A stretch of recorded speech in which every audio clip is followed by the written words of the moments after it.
Hello, Mega Dimensions here, back for another video. Last part we let off here, and here we go. Left by myself, I lie in bed. This house from 8 years ago. My blood relative from 8 years ago. It feels a little like they belong to someone else. I wonder what's going to happen to me now. Grumbling to no one in particular, I fall asleep.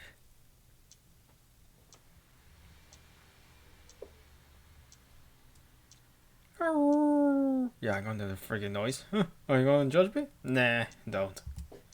I hear the wave-like sound of a something voice.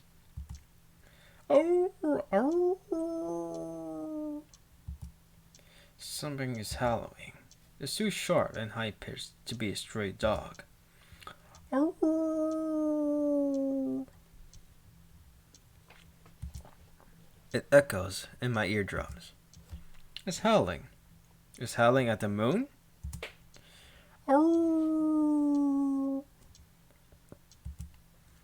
That doesn't feel right. The beastly howling is beginning to give me a headache. Oh. It doesn't stop. Oh. Oh. Oh. Oh, my jaws are like hurting now. Just shut up already. I wake up.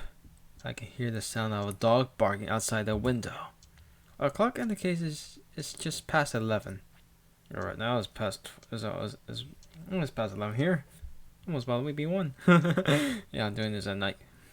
Don't judge me. This is more than just a neighborhood nuisance. Damn, I can't even sleep like this. The howling comes from somewhere near the mansion's fence. It doesn't seem like I can go back to sleep at this rate. Even I and others won't be able to sleep with a racket like this. Since I'm the only man in the house, I guess I have got no choice but to go to investigate. I'll think it's coming from the right side of the mansion. I open the curtains and check what's happening outside. And outside my room is a large tree. On one of the branches is perched a blue crow. And dark night, I can see nothing but black, and yet it's quite clear to me that that crow is blue. I have never seen or even heard of a blue crow before. It glares at me. It feels like the eyes of the crow are staring like a soulless mechanical lens. Okay, let's move the mouse there. Cursor, I guess. Caw! After a yawn-like cry, it noisily flies off. What was that? I can feel a faint chill on my back. Howling of the dogs grow louder. Arrgh! Arrgh! Arrgh! It's really starting to get on my nerves. Not only its noise, but hearing it causes my heart to start pounding. I have almost an instinctual distaste for it. Instinctual yeah. Shut up! I change out my pajamas into my uniform and leave the room. Oh, there we go, the music. Oh, I missed it. The howling echoes through the night. The sound is definitely coming from the right hand of the mansion. For some reason, my throat feels dry. The high walls stretch their way around the mansion. Clearing my throat, I head towards where the dogs must be gathered.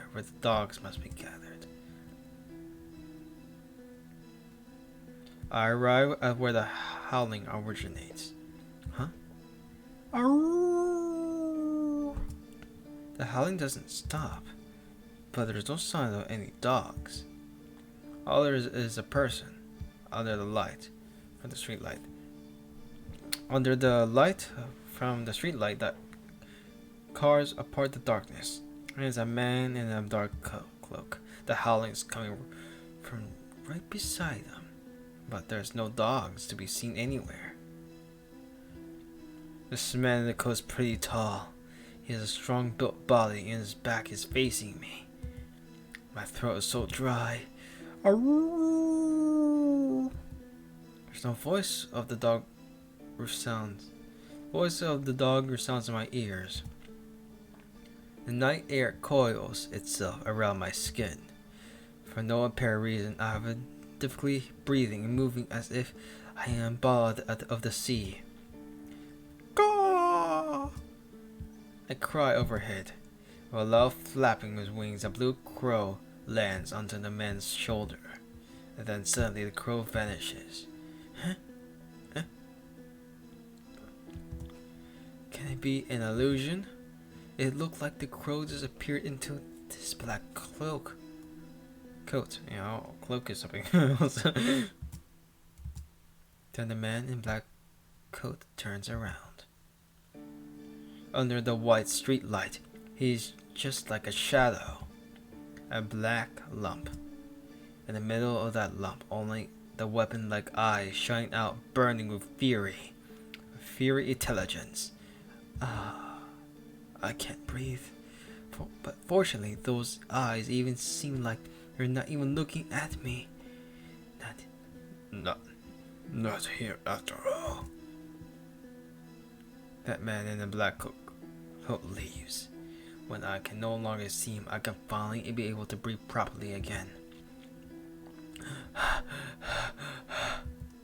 I managed to take a few breaths. I realize the dog howling has ceased. I returned to my room. There's no sign of Ike and others being awake. I guess I'm the only one who couldn't stand the dog's howling. What's happening? My head still hurts. Huh? Why am I trembling? Looking down, my fingers are trembling. My entire body is shaking, and my back feels very cold. It's almost like, yes, it's like someone ripped out my spine and replaced it with ice. I feel dizzy. Is it just the usual anemia? I get the feeling of falling towards the floor. On the way, I see something unpleasant. What? Even though I'm wearing my glasses, I guess so the lines. I haven't seen them at all for a long time, so my reaction is magnified. I feel sick. The dizziness from my anemia, I feel like I'm about to throw up the contents of my stomach. What's going on? I don't understand. Only that as long as my eyes are open, the scribbles fly everywhere across my vision. It's a bad dream. Somehow I managed to collapse into the bed. Yes, I should sleep. That's the easiest way to deny that I'm seeing. My body doesn't move as I want to. All I should do is lie and fall asleep like a corpse.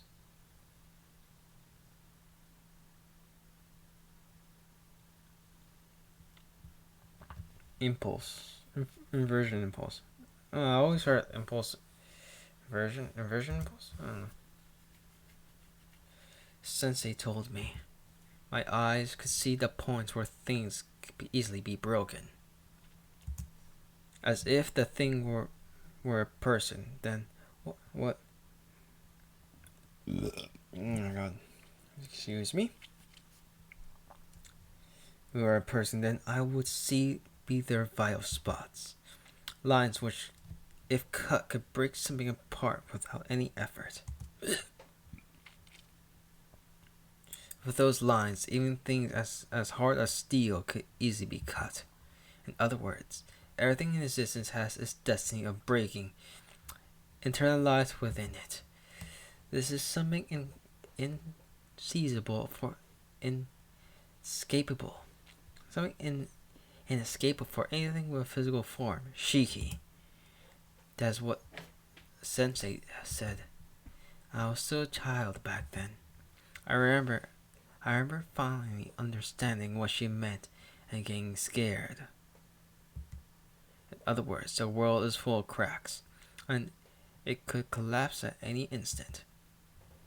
If there's any scribbles all over the ground, then there's a possibility that the earth could start breaking apart if I walk over it.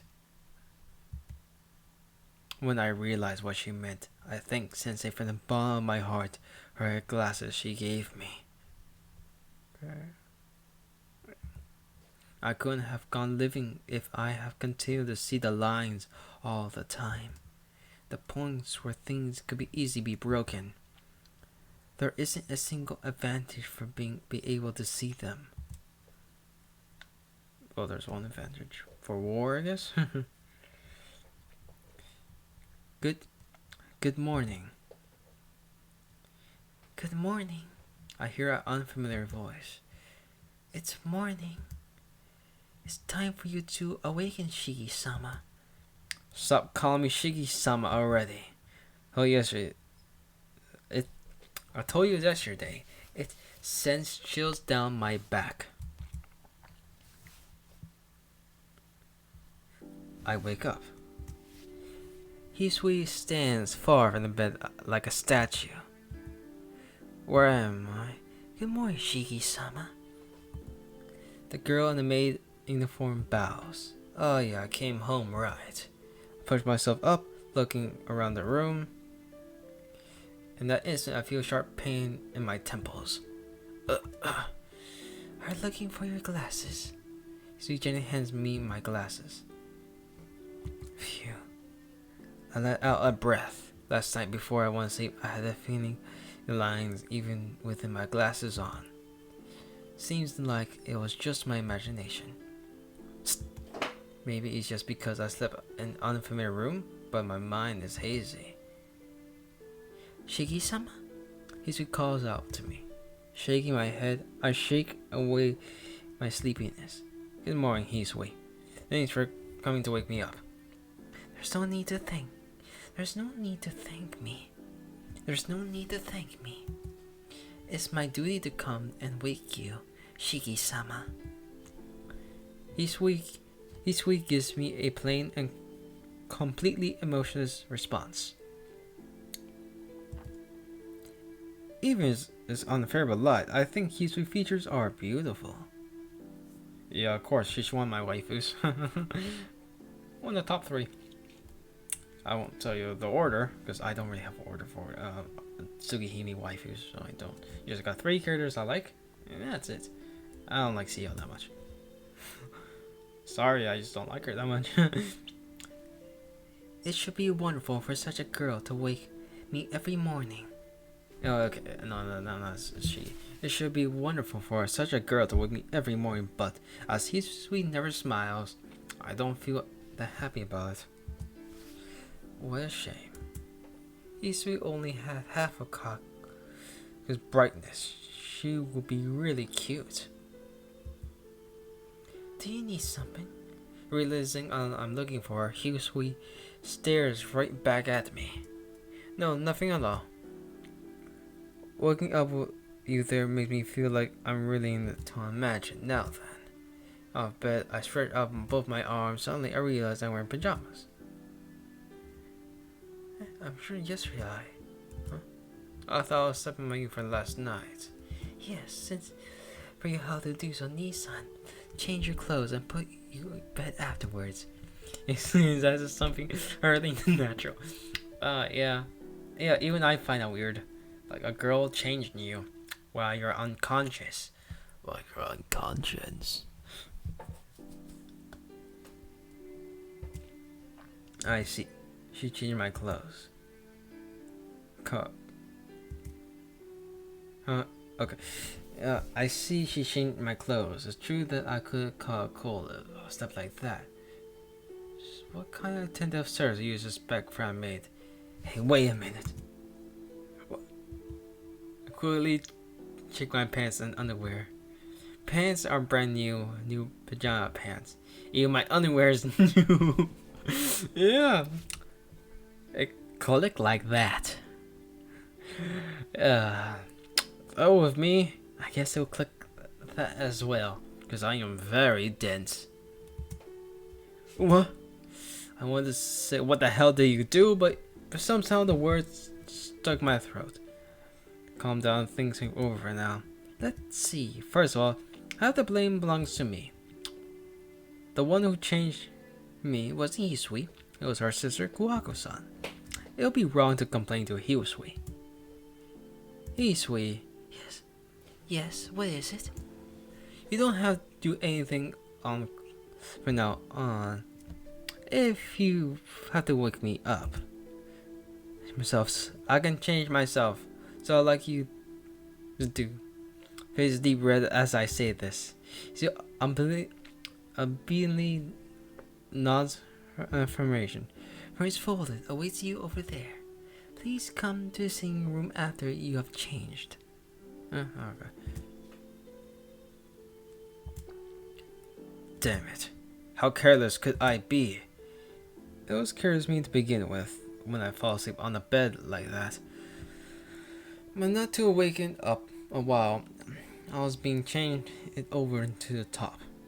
Well, in future routes, you'll be that won't be a problem.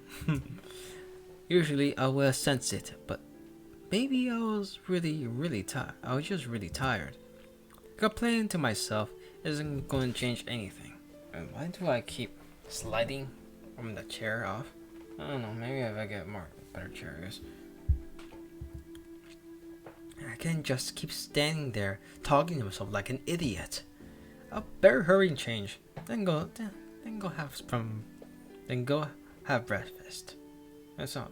Then go have some breakfast. I don't know. I think that sounds better. Oh, that's just me. My school uniform has been neatly folded and my shirt has been ironed. Passing my wrist. Oh my gosh. I haven't seen an iron shirt in ages. Oh no, I think my mom doesn't have time to iron shirts anymore. Ironed. Passing my wrist through my sleeves feels good. It feels fresh, brand new feeling. No, there's something wrong with being naked, isn't there? Yup. There's nothing wrong with it, but I couldn't help being okay, there's nothing wrong being naked. Is there? Yep. Okay. But I couldn't help being embarrassed at the fact that I was being changed by warming smile Kohaku-san.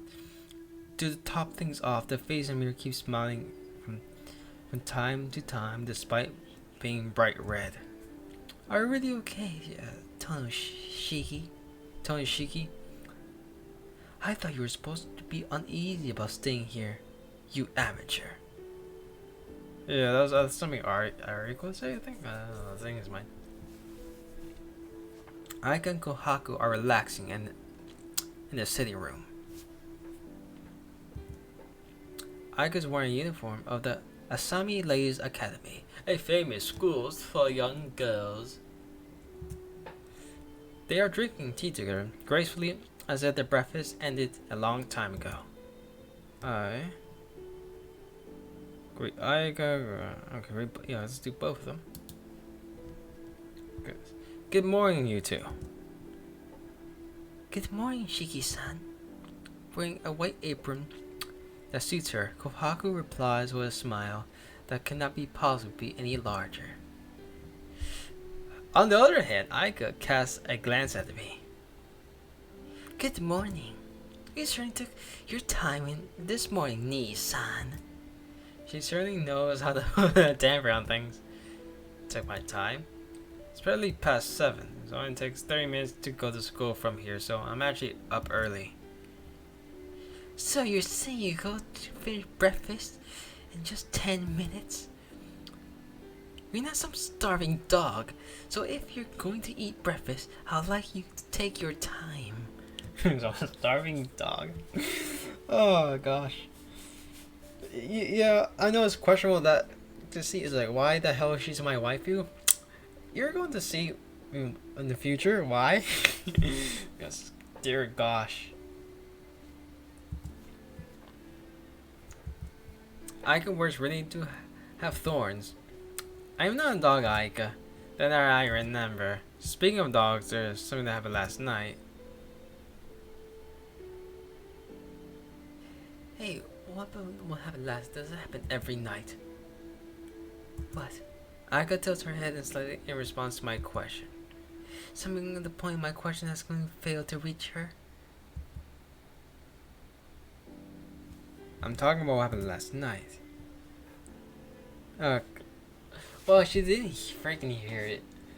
Why, wasn't she in the other part of the house? I'm talking what happened last night. The noisy woof woof woof woof woof woof racket. Yeah, I'm trying to make it more entertaining for you because this is a freaking visual novel. It has no freaking voices, so it doesn't make it that interesting. So I have no time to form my beautiful commentary. Even you wouldn't be able to sleep with that going on, right? Nissan, what are you talking about? What? I'm talking about the last night, of course. Around 11 at night, some stray dogs were barking their heads off. Aika and Kohaku exchange looks, and together they both look back at me. It's like they think I'm some kind of nutcase. I can't just let this slip by. Fine, I'm asking more, Aika. Okay. Well, I usually like to kind of skip, but Kohaku. I'm not asking you more, Aika. It was a really noisy, wasn't it? Was it really? I didn't think the wind was quite strong, but only one unusual thing I found someone looking at night. See you sleeping in your uniform on top of your bed. Oh my gosh, I love this. Yes. I'll be more careful from now on. What? What happened, Kohaku? Oh, nothing in particular. She was just vastly imposter, that's all. Kohaku's son dodges Aika question with a smile. Oh my gosh, I love that. I love this so much. I'll let me laugh. Come to think of it, Kohaku's son is calling me Shiki-san now. It seems like he was who passed out my message from last night. Are you sure neither of you noticed? Barking about 30 minutes straight at night. Woof, woof, woof, woof. If there's noise, I don't know what it is. It's really woof woof panic, wasn't it? Somehow I get the feeling Kohaku hasn't missed the point. That's basically how it was. I don't remember anything like that. You don't either, do you, Kohaku? No, I don't. Sorry, Shiki-san. There wasn't anything particular like that last night, so I can't remember. Then it's decided. The only possibly left thing is that Nissan had a dream about it. No, I should imagine it was probably a dream, but you must have a nightmare because you are used to imagining it, Nissan. Oh, I know what. If the stray barks in tonight, perhaps Shark keep me extra for guard dog here. A malicious giggle comes from Ayaka. I am now out of time, so please excuse me. Nissan. Please do take care not to get attacked by any dogs on your way to school. I love that comment. I don't remember that comment, but it's like kind of funny. Aika leaves the sitting room. Kohaku leaves to escort her to the doorway. Now it seems like a good time to come to a conclusion. Given what's happened from last night, until now, it's no brainer to work out some kind of reason Aika really hates me. I leave for the lobby after I eat breakfast. Kohaku-san made me. He was in the lobby, waiting with my bag. Will there be enough time, Shiki-sama? Yeah, it's not even 30 minutes. It's not even 20 minutes to school from here if I run. It's 7:30 now, so I can make it, even if I take the long way. Satisfied my explanation, he sweet nods. Very well, I'll escort you out. Huh? Yeah, thanks. Sorry about the embarrassing having a personal servant. Shiki-san, Please wait. With powerful footsteps, Kohaku-san runs from the second floor. He swiftly steps back and falls down as Kohaku appears. Huh? Were you with Aika? Lady Aika goes to school by car.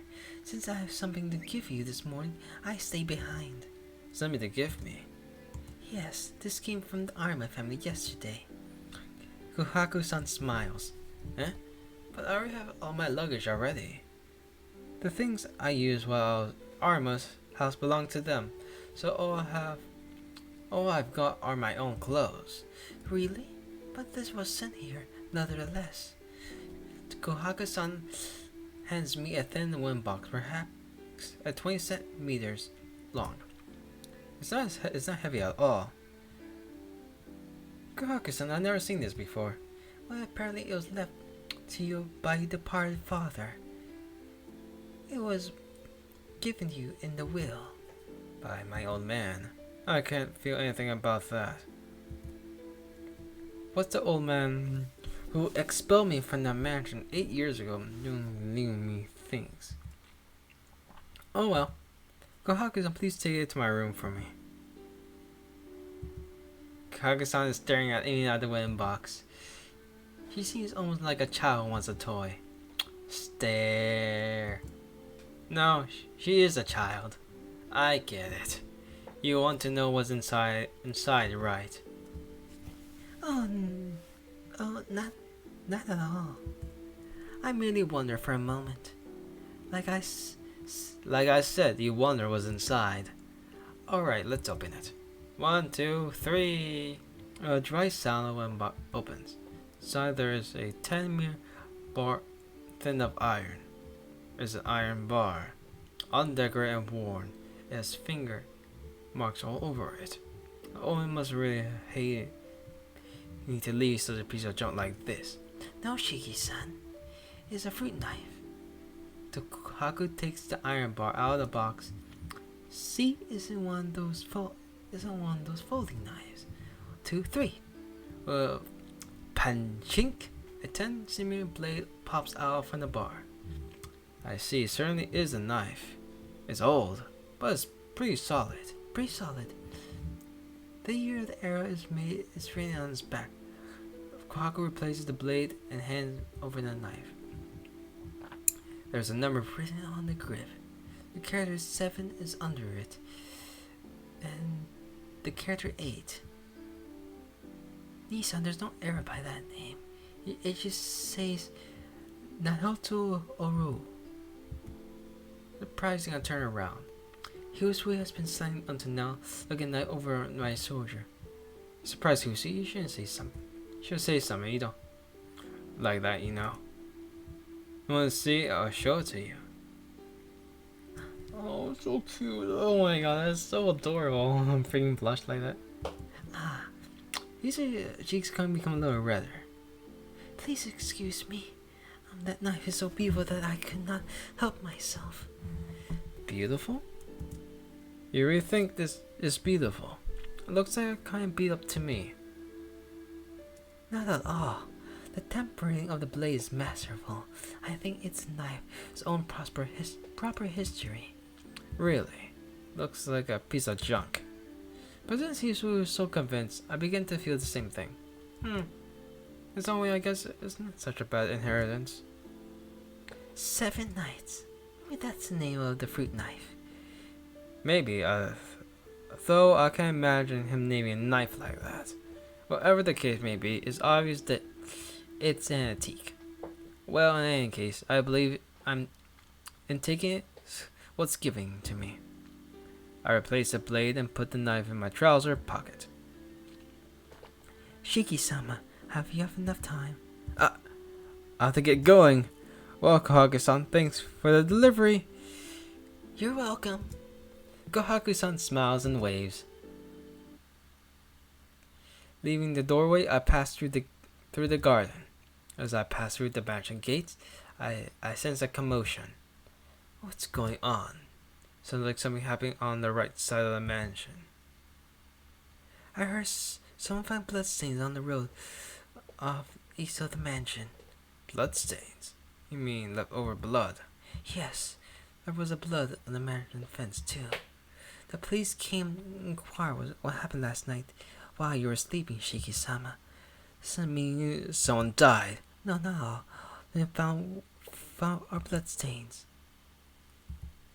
The east side of the mansion, that's around where the man in black coat was last night. Bloodstain traces of blood. Bloodstain traces of blood. Red, come to think of it. I really think I saw something red. Shiki-sama? Eh? Oh no, it's nothing. Shaking my head, shaking the bad images. Well, I'll be going now. Thanks. Sing off, Hisui. Goodbye. Please take care on the way. Bows deeply. I'm not sure what to care about, but she's probably just worried about my health. Yeah, thanks. You take care too, Hisui. It's only right to repay good intention with good intentions. With a Eric wave of the hand, Hisui and I leave the gates in the mansion behind. I was walking along the unfamiliar streets. Up to now, I've been going to school from the Arma house, so it's the first time I've taken this route to school. It's only the path I'm taking that's different, but I feel like I'm going to a new school. There doesn't seem to be a lot of students from my school around. Apparently, there are not many who live around here. 7:30 in the morning. I can't see anyone running among the streets in school uniform except me. A business district is a rush of activity. As usual, the scene is one suited for employees gearing themselves for today's battle. No, it isn't quite the same as usual. For the last few days, the atmosphere has been a little heavier in this town. It's hard due to serial killings. There are less people in the streets in the evenings now, too. You better cut down the hanging out at night, Ariko. The face of my bad friend drifts into my mind. He'll be the sort to carry on hanging out at night, regardless of the atmosphere in town. Well, it's not like he's going to listen to a word I say anyway. I start to see some people in school uniforms intermingled with the crowd. There are only about 10 minutes until I get to school gets closed. I dash along the asphalt street so I won't be late. I arrive. It seems like it took 20 minutes rather than 30 from the mansion. I need to leave around 7 if I want to slowly since I ran several times on the way. The classroom just minutes before homeroom is full commotion. Scattered all over the classroom are my classmates intent on talking until the teacher arrives. It's like a festival here, even though there are a few minutes left. I eased my way through my seat next to the window. Then, yo, you're late, Tono. In stark contrast to the otherwise pleasant classroom, there is someone waiting with a big grin on his face. And in addition, good morning, Tono-kun. Well, good morning, Tono-kun. He's accompanied by someone very unexpected. Senpai, why are you in our classroom? Dumbfounded, I point out to see someone that I'm looking at a ghost. Huh? This is so unusual. I was just wondering if you were in class, so I decided to come over to see you, Tono-kun. Unusual, this series never come to the children classrooms. There are all sorts of reasons, but the biggest one is like they're too far apart. Oh, I see. Senpai nods with a serious face. You didn't have to worry about that. Despite my appearance, I'm a fast runner. It takes me less than a minute to get to my class downstairs from here. Senpai embraces her point. I guess she's not the kind of person who cares about what other people think. Quit whining, Tono. What's wrong with it anyway? Senpai's here because she wants to be. Argo being Argo flings himself down the desk and start up a mere conversation with Senpai. I don't mind, but you ought to get back to your class in 2 minutes before homeroom starts, Senpai. I feel tired for some reason. Sighing, I sit down. Inu-kun, seems Tono-kun is feeling down. He's feeling down. Yeah, he's probably feeling irritable because he's not used to his life after moving. Tono does not mind most things, but he's got a bad habit of throwing a fit when faced with things he doesn't understand. Really? Tono-kun doesn't look like the type to get angry. Nope, that's not true. Tono, you see, he's usually pretty mature, but when he encounters something he doesn't understand, kaboom!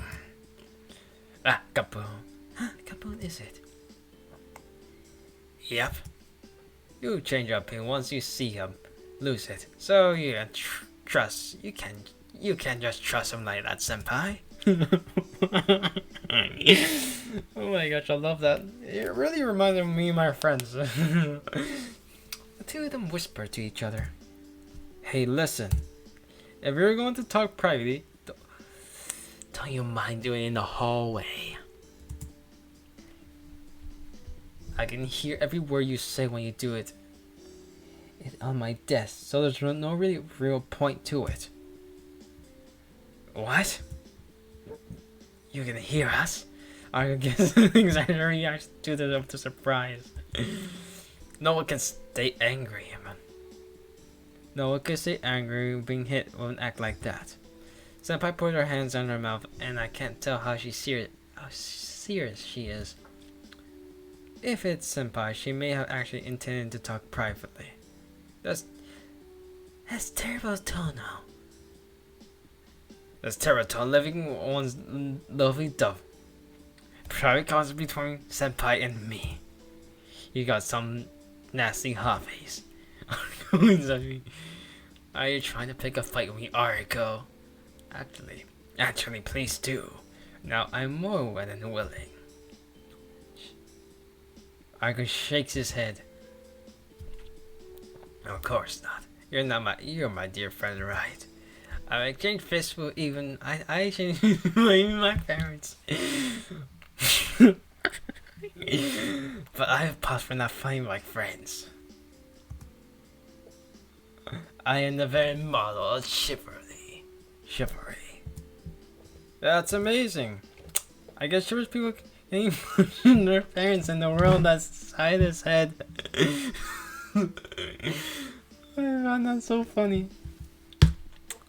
I see. That's a pretty rotten policy. You pretend to be depressed, but deep down, you're the same Tono as always. Damn, I had nothing to worry about after all. Argo hits me a couple times in the back. Argo, were you worried about me just then? Don't ask trivial stuff like that, you dumbass. It's only good if I do it without you noticing. Argo hits my back some more.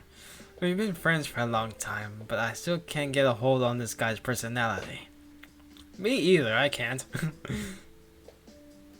So how's your new house? Pretty heavy and structured by the looks of it. Can't really say. I had a bad dream last night, and the people of my house gave me the cold soldier. I see. Sounds rough. Like a nod with a difficult expression. And then Senpai silently staring at us while our trivial conversation. Senpai? Oh, Tonko, you really do get well with Inu-kun. Are you serious, Senpai? You take your glasses, is that what you think? This thing what just happened? No, at all, Tonko-kun. You look really relaxed when you're with Inu-kun. You're really open and trust him a lot. Senpai smiles happily for some reason. Ariko and I exchange looks until our heads. Oh, I am so envious. I really admire how your friendship allows such understanding without getting worried about each other. Senpai is impressed. Really? Arco and I exchange looks and raise our eyebrows. That's right. It's just that you two don't realize it. But maybe it will end if you do. In that case, it'll be the best if you two just remain as you are. Yes, truly a miraculous balance. Truly a miraculous balance. Yeah, I'll do it like that. Well, I guess you can say our relation is miraculous tightrope. Arco nods in agreement. I guess that's one point we perfectly agree on. It's almost time. I'll be going now. Do you watch the news? It's almost time. I'll be going now. Do you watch the news, Tono-kun? No, the house I moved doesn't have television, so I can't even watch the morning news. Is that so? Well, I just asked you straight up then. There was a big mensch on today's news. Is that where you live? The morning news. No, I should mention it. Oh, so it was freaking CL that was talking? Dang it. Now she mentions it. QC said the police came to talk. Yeah, that must have been my house. I heard the police came this morning to ask us some questions. Is that so? You must have been playing out at night. You must have been playing out at night last night, Tono-kun. Senpai leaves quickly. I watch her silently, and Tono. What? I'm not listening to any more of your trivial garbage. Your trivial garbage. It's not trivial. It's becoming a big problem. You've become so familiar with Senpai that she's even come here to see you. Arco stares at me gravely. Well, I don't know anything about it. I only started talking to her recently, and she just came here on a whim today. And come to think, aren't you pretty familiar with her too? No way, man. It's taking me 7 days to get her to remember my name. Oh, that's unusual. Wasn't your policy not to deal with girls you can't pick up in a day because they're too much trouble? That's for normal girls, but Senpai is different. I kept it a secret all this time, but actually you like seeing girls who look good in glasses, don't you? Oh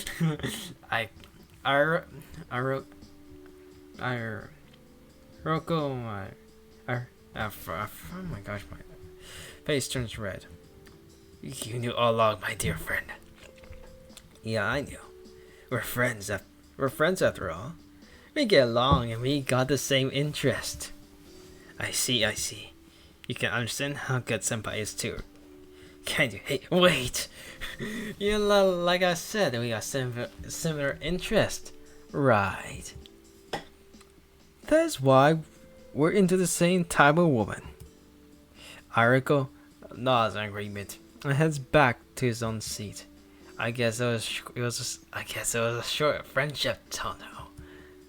Yeah, exactly right. I wave Ariko off. The tear comes in about the same time.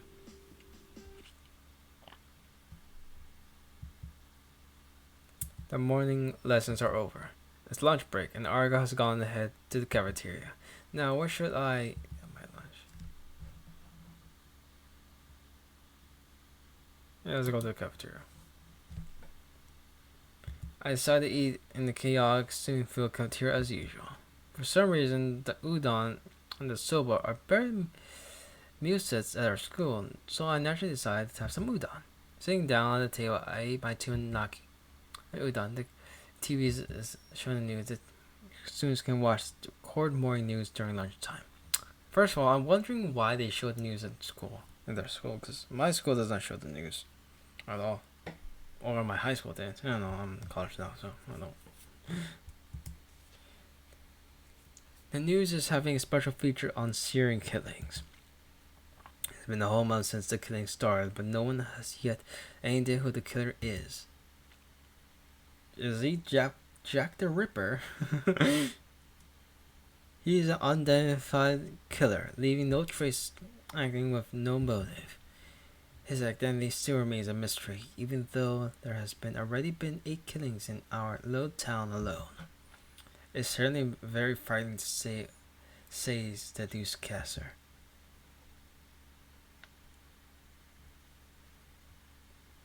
Fifth period. Feeling sleepy at the classic lecture, my gaze drifts outside the window.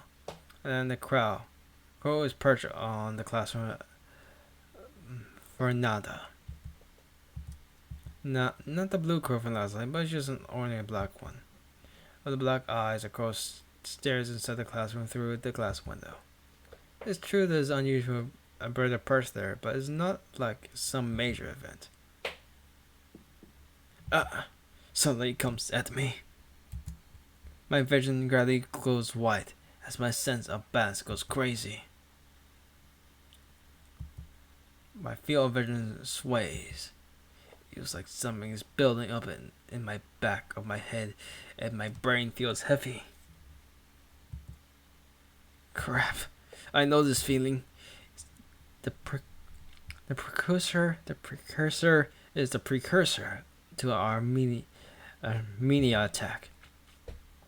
Why do I keep saying Armenia? I don't know. The blood that has been building up inside the blood vessels of my brain forms black clots and slushes around my head, causing my vision to go black. If I had to describe it, I would say it feels like darkness is pushing from my brain outwards towards my eyes.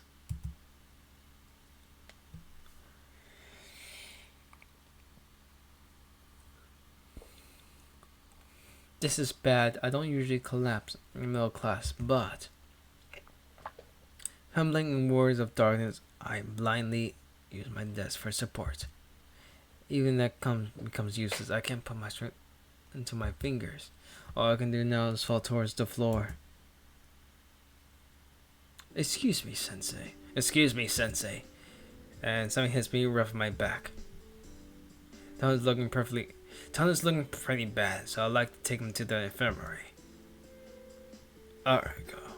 At some point, Ariko had come to me. Are you really feeling bad, Tolo? I can hear the teacher's voice from his lecture. I think I'll be fine. Man, he's totally out of it. It'll be better for him to leave him early. Ariko makes a right proclamation loudly. I see. If you say so, Inu, there's no mistake about it. I've already heard about Tono's health from Kunifuji Sensei. Tono, if you're not well, you may rest in infirmary or leave early. Sheesh, I don't know what's with him. It seems like the classic teacher has complete trust in what Ariko says. Come on, you can go now. Your face is pale and all, but no one's going to know that you're feeling bad until you tell me no. Okay, hits me with the back gruffly. I'll be leaving early then, Sensei. The classic teacher nods solemnly. I'm sorry about making you worry, Nisi Ariko. Don't worry about it. We've been inseparable since middle school. I can tell when you're about to collapse from Armenia.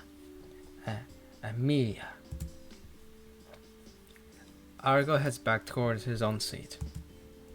Expressing my thanks with a look, I drag my leading body of class. I leave the school. It'll be better to lie down in the infirmary, but at this hour, it'll be after school by the time I wake up. That being the case, I decide it'll be better to lie back at the mansion, even if it means pushing myself.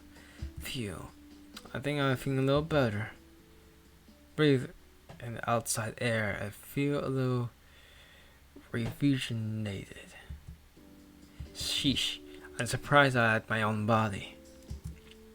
8 years ago, the prize for recovery from that near-fatal injury was becoming prone to sudden Armenia. When at first at the hospital, it will happen and once a day. Collapsing and conditioning has become a daily routine for me. After some time, it probably became My body has grown spontaneously and became rarer. From time to time, things still trigger the sneak fits, and I still lose consciousness. Today I was lucky that Ark caught me. Usually I wind up pass out on the floor. Taking a slow, deep breath, I draw fresh air into my lungs. I can feel the blood boiled around my center. My head begins to swirl again, so I head away from the school. I veer onto the main street. Once I get through here, I leave the resident district. It is direct path to the Tono mansion. Crap. Looks like I haven't fully recovered yet. But my hands and my foot, I realize it's hotter than usual. I'm not going to do this myself. If any good, push myself here until I collapse on the side of the road. I guess there's no helping it. Disguising myself, I lean on the guardrail. I rest until I manage to calm down. I don't have any much to do, so I stare idly at the street. I just passed noon on a weekday, but the street is filled with passers-by. Crowds of walking people. Nameless people without personalities walk straight ahead without even casting a glance at people walking beside them. And there's so many people together. Even though there's so many people here together in this crowd, in the same space, they see only one thing. Everyone is their own main character. So meta. You're the main character. Everyone is their own main character. So only they live the day from that perspective. And so, without really interacting with anyone else, they each end the day by themselves. In a way you can say is a very lonely thing. I begin to think melancholy. It's very melancholy. To think very melancholy thoughts, perhaps a result of my fever. I guess I'll go home now. I feel calmer, and all I'm doing here is wasting my time with pointless thoughts. Hanging up from the guardrail, I resume heading home to the mansion so I can rest. That is until I see her. There she is. Casually. All I did was casually cast my gaze into the crowd, but my vision freezes. Thump. Golden hair and red eyes. Her clothes are white, as if symbol of herself. My pulse races. My vein and arteries spring into action. My nerves split, one after the other. My spinal cord goes berserk, as if it's about to leap out of my back. The girl walking in the crowd is just beautiful. The distinct dizziness back to me. My conscious swims falling. I can't breathe. My fingertips tremble. The blood isn't reaching them. The whole body feels cold, like I'm freezing to death. My heart beats in a rush. It urges me to hurry up. I can't stand it no longer. Untangible words escape my mouth. I can't think. My brain tells me only one word. Just one word repeating my brain. Her. That girl. I'm going to.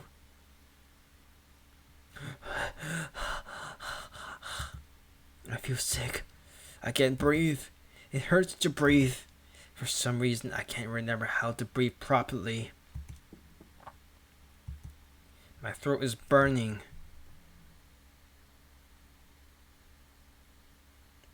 Okay, should do 4 minutes. Throat is burning. My eyes are about to burst. My palms are soaked. I feel so cold, but I'm drenched in sweat. I have to follow her. I have to follow that girl. Chase her after her, and talk to her. My frozen feet begin to move.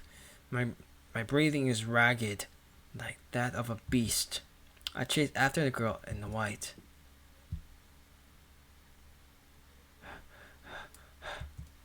The girl walks slowly. She doesn't realize I'm following her. If I run at her now, I could talk to her. Talk to her and ask her her name. Ask her name. Who am I kidding?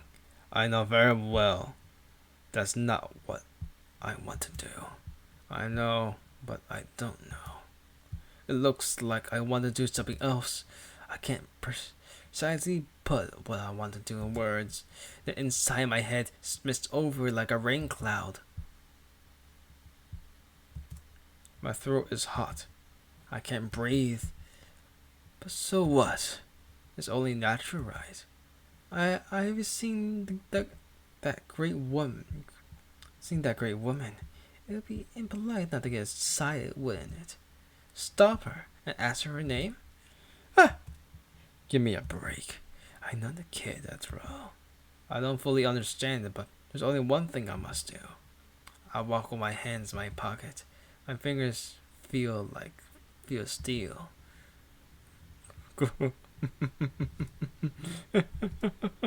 How fortunate.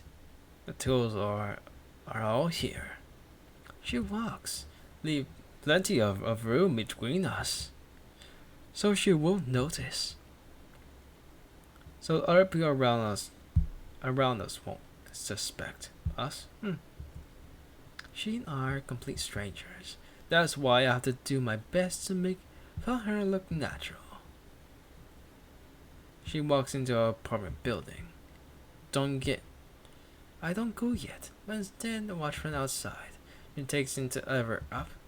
The elevator stops at the 6th floor. I check the common mailbox on the 1st floor. There are 5 mailboxes on the 6th floor. I touch one of them. I feel a sharp sensation. I smell it. There's no mistake. Her room is on the 3rd one on the 6th floor. I enter the elevator and press 6. I'm excited. I grip the knife in my pocket and tightly while in the small elevator. It's very close by. Very little more I can her. And just thinking about it makes me feel ecstatic. My whole body feels like a sexual organ. Like a sexual organ just before climax. I get off the elevator. The 6th floor corridor is empty. This is good. Quickly. I want to do it. I arrive in room 3. I'm about to press the doorbell when I stop. These glasses are in my way. I can do or I come there with them on.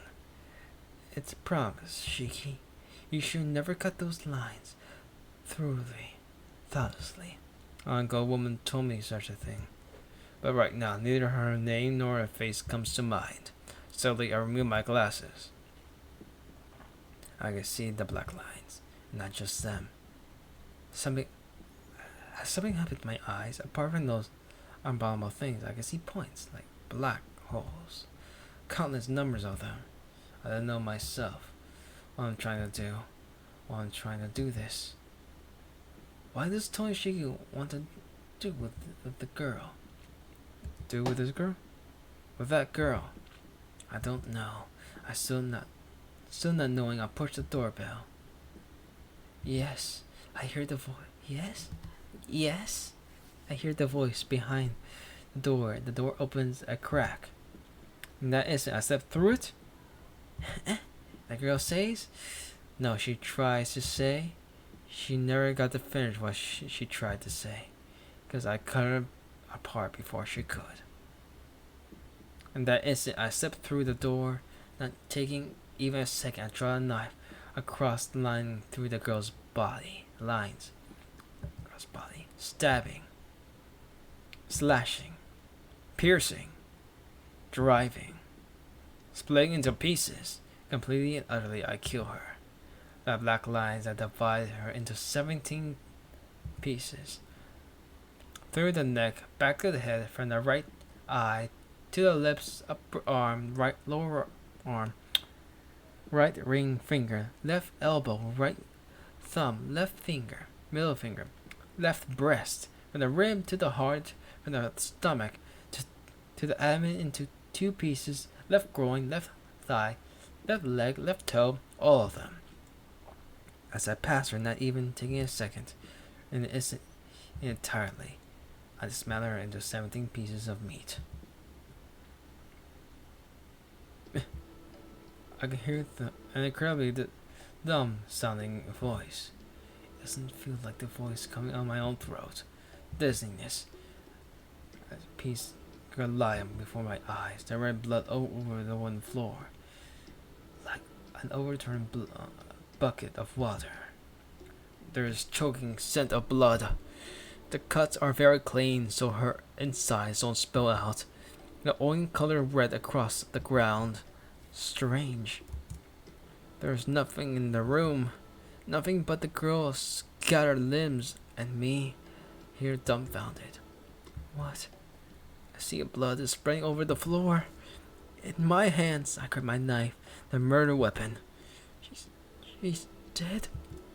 Of course she is. She wouldn't be human if she was alive. Why? There's nothing to ask. I just did it with my own hands. My own hands cleaning it instantly. I cut apart this girl I don't even know. I killed her. Yes, there's no mistake in it. Or am I mistaken? There's no reason for me to do such a thing. That's why it's a mistake. It has to be a mistake. But I have no reason from the start. That's why it's a mistake. It has to be a mistake. The blood flows over the floor. Slowly, the dark stain creeps around my feet. Surprised, I left my shoe, but I'm too late. Like coal tar, her blood mixed a thread connecting the pool of floor and my foot. It's red blood, the color is still flowing even now. All because I cut her apart. It wasn't me. Yes, it has to be a mistake. A mistake. A mistake. Probably a mistake, definitely a mistake. This is. Okay.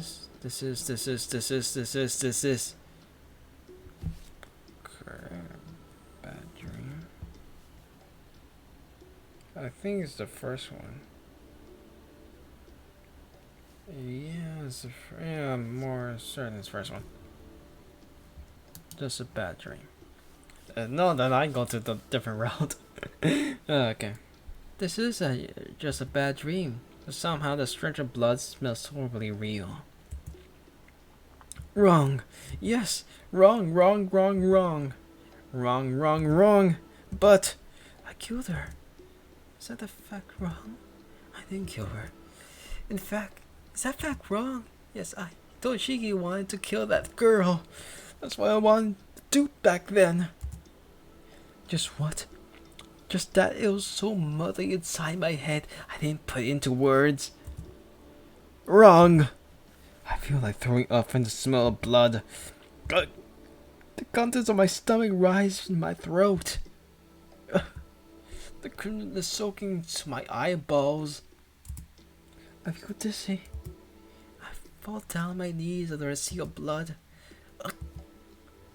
My gastric juices come out. I throw everything back up. My food, my gastric juices, everything, while I cry. There's nothing left in my stomach. But my body continues to force me to throw up as if trying to undo what occurred and return to me to a normal life. Pain. It hurts like my insides are burning. The tears won't stop. My body collapses onto the floor, pile of garbage. My knees sink into the red puddle and spread all over the floor. Red starts to stain my body. So painful, it's like dreaming. I keep crying. The fact that I killed someone is making me sad. No. That's not right. I'm sad because I killed her without reason, like breaking apart a doll. I don't understand. Why do I feel like this? Why do I care about reason? I can't find the reason. It's a lie. It doesn't feel real. So this is just one of those dreams that I have when I faint. It's a lie. Besides, how can someone cut apart with like this with just a knife? I read in a book once. It takes a whole day of strenuous labor to cut someone up, even when using a saw. That's why there's no way I could possibly do such a thing with such a knife. These lines never existed in the first place. Everything was just an illusion. It was just a delusion I had fallen for. It's a lie. There's a few drips from my lips, passing my mouth, dripping my jaw. Something red. My throat is piercing. Okay, my throat is probably bleeding. Because my stomach keeps trying to throw up, even there's nothing left there. It hurts. That's why this isn't a dream. And I'm just lying to myself. It's all lies. Yes, actually I don't understand. I understand everything. I lusted after her. Just looking at her aroused me. When I cut her apart, it was thrilling. I almost ejaculated. Weird flex, but okay.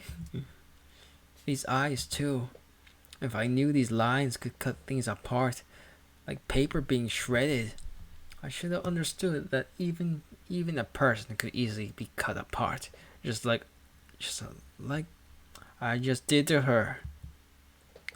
I had lived a normal life even while thinking about something like that. If I really am this sort of dangerous person who could easily kill for anything, then I should have put out these eyes or lived a life without seeing anyone. I'm sorry, Sensei. I'm so sorry that even such a simple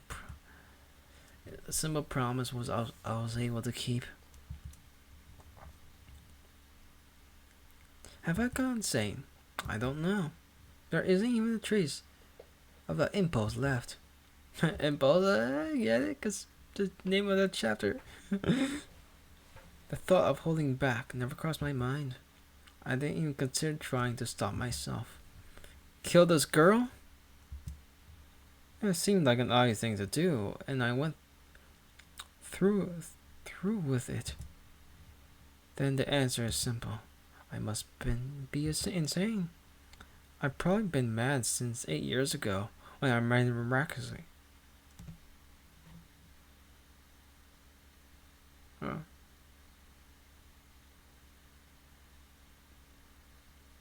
That's weird. Oh, I'll go back, guys.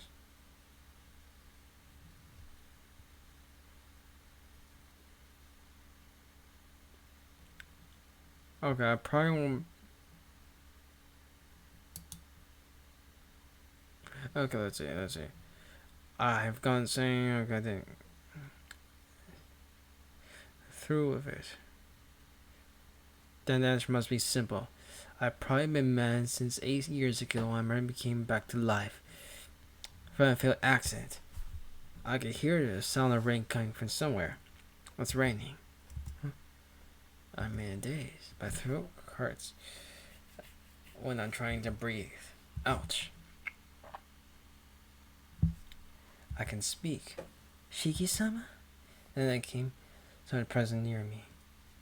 My room. Somehow in my room. Good morning, Shiki-sama. Hisui? Yes. How are you feeling? He's asked me all the question. There's nothing wrong with my body. But why? Yes, why? Why am I staying in a place like this, even though I can't? Yeah, all the other girls. My brain tells I should. What am I doing here, Hyusui? Do you not remember? Your school called you left early today. You did not come back even after dusk. Went and looked for her. She found you resting in the park. Park, you mean the park near here? Yes, when you found you were resting in the park bench. Then you returned to the mansion on your own feet. You gotta be kidding. I don't even remember any of that. I don't believe it is such an odd thing that your memory is as unstable, Shiki-sama. It's difficult for me to say this, but when my sister brought you back, you were in a daze. I don't remember any of this. But I have no reason to doubt what history says.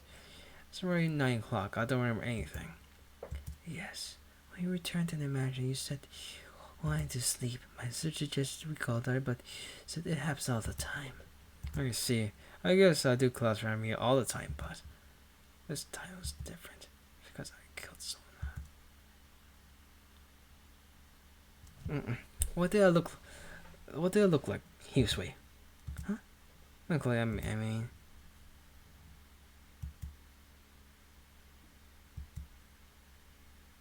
So I was watching it. Okay, I don't know if there was his thoughts or watching him. You were there, so I'm watching it. Watching you mean the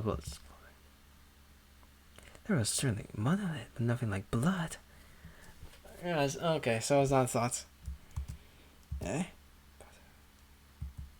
Even though I was my knees on blood, my arms so good.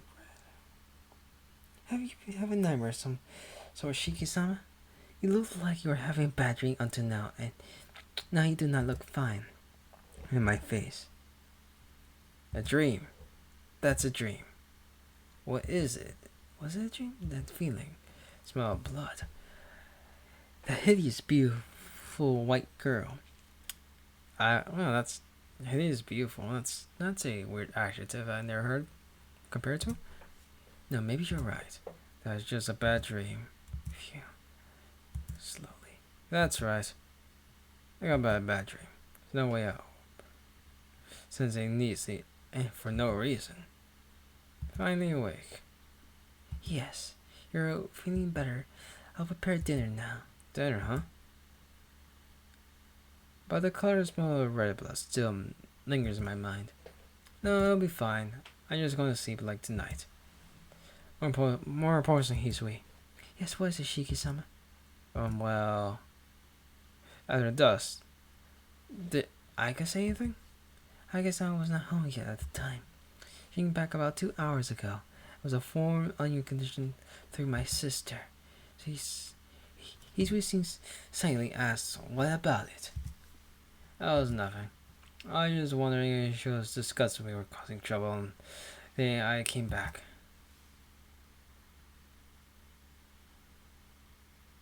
It did seem like she was distressed, but I wouldn't say she was disgusted. And then he just steps away from me. Well, I'll be leaving now. I'll be leaving now. Please call me if you need anything. Yeah, thanks. Oh, one more thing. I forgot to ask. Yes, what is it, Shiki-sama? It's raining outside. When did it start? Before you came back, Shiki-sama. I found you were drenched. I see. I can't even remember that. It seems like I was pretty serious case of Armenia. That's the case. I should have pushed myself. I should have rested at school. Good night. I'm really sorry about today. Kagutsu. I understand. Good night. A dream, huh? It's like I don't even know what I felt. But if I can't understand what happened or how I felt about it, how do I know it was a dream? I can hear the sound right outside. My mind still feels a little heavy. I glance down at my chest.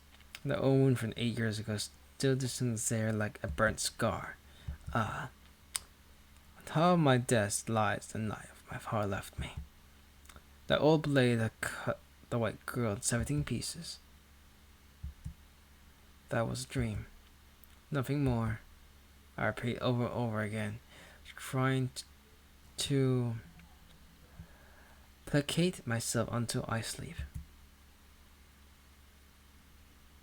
But when I was a child, I think someone else told me, don't tell lies that can't fool yourself.